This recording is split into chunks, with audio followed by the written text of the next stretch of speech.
Hello everyone. आज हम discuss करने वाला है कोर्स ऑफ स्टार्टर 197 और उसका प्रॉब्लम नंबर ए। तो प्रॉब्लम स्टेटमेंट ये रहा, काफी सिंपल प्रॉब्लम स्टेटमेंट है। देखो क्या है, इंडिया का इंडिपेंडेंस डे कब होता है? 15 अगस्त को, सबको पता है। ठीक है, तो you are given a date X in August. तो अपन को एक्स नाम की कोई डेट दी है। ठीक है, तो मेरे को बताना है कि how many days are left for the independence day, कि भाई कितने दिन बाकी है। ठीक है, सो इंडिपेंडेंस डे 15 तारीख को आता है। मेरे को कोई भी रैंडम डेट एक्स दी है। ठीक है, अभी x इधर भी हो सकता है और x इधर भी हो सकता है, मतलब 15 से ज्यादा भी हो सकता है और 15 से कम भी हो सकता है। अगर 15 से ज्यादा है वो, ठीक है, अगर ये 15 से ज्यादा है, इसका मतलब क्या है? इंडिपेंडेंस डे चला गया। ठीक है, इंडिपेंडेंस डे चला गया। तो मेरे को क्या प्रिंट करना है? -1 प्रिंट करना है। ठीक है, देखो उसने लिखा है if the independence day has passed already print -1 instead. ठीक है, तो मेरे को -1 प्रिंट करना पड़ेगा। और मान लो कुछ दिन बचे हैं। ठीक है, मान लो 10 तारीख है, तो कितने दिन बचे हैं? 5 दिन। समझ में आ रहा है? अगर 9 तारीख है तो कितने दिन बचे हैं? 6 दिन। ठीक है, समझ में आ रहा है? तो वैसा करना है मेरे को। तो मेरे को कोई भी एक्स दिया है तो मेरे को डिफरेंस फाइंड करना है। तो डिफरेंस कैसे मिलेगा? 15 माइनस एक्स करने से। डन। एग्जाम्पल देख लो, जैसे कि 1 है। ठीक है, तो 15 तारीख और 1 के बीच में कितना डिफरेंस होता है? 14 दिन का। ठीक है, तो आंसर कितना आएगा? 14। समझ में आ रहा है?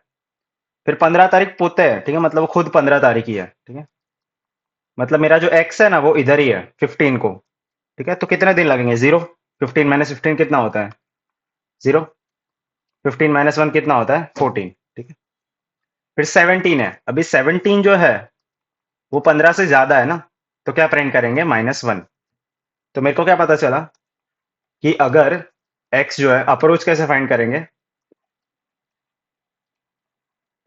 कि अगर मेरा x जो है अगर वो 15 से ज्यादा है तो मैं डायरेक्टली -1 प्रिंट कर लूंगा, बिकॉज इंडिपेंडेंस डे तो चला गया।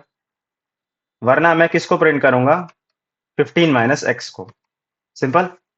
जितने भी दिन बचे उसको मैं प्रिंट कर लूंगा। समझ में आया? तो कोड करते हैं इसका, छोटा ही कोड। तो सबसे पहले C++ का कोड करेंगे। तो इनपुट फॉर्मेट ध्यान से पढ़ लो। ठीक है, किसको इनपुट लेना है? एक्स को। ठीक है, तो सबसे पहले मैं किसको इनपुट लूंगा? एक्स को। फिर मैंने क्या लिखा कि अगर एक्स 15 से बड़ा है इसका मतलब चला गया वो।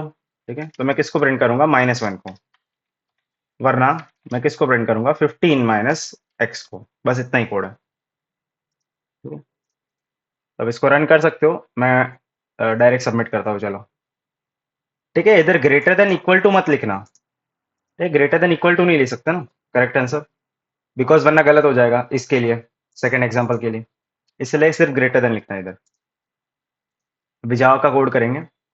तो इनपुट फॉर्मेट ध्यान से पढ़ लो, एक्स को इनपुट लेना है। तो इनपुट लेने के लिए सबसे पहले स्कैनर ऑब्जेक्ट बनाते हैं अपन।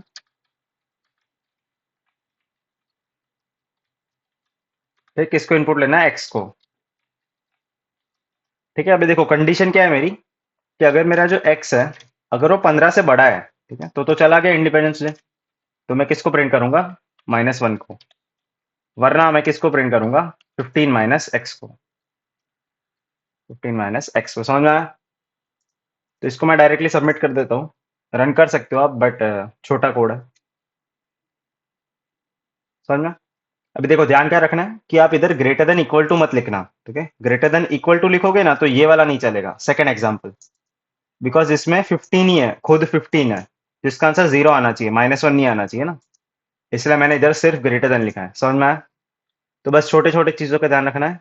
ये जो कोड है इसका टाइम कॉम्प्लेक्सिटी कितना है? O(1), because upon constant time में चल रहे हैं। और स्पेस कॉम्प्लेक्सिटी भी कितना है? O(1), तो ऑप्टिमल अप्रोच है। आई होप आपको समझ में आया होगा। ठीक है, तो मिलते हैं नेक्स्ट वीडियो में। Till then keep learning, take care, bye bye.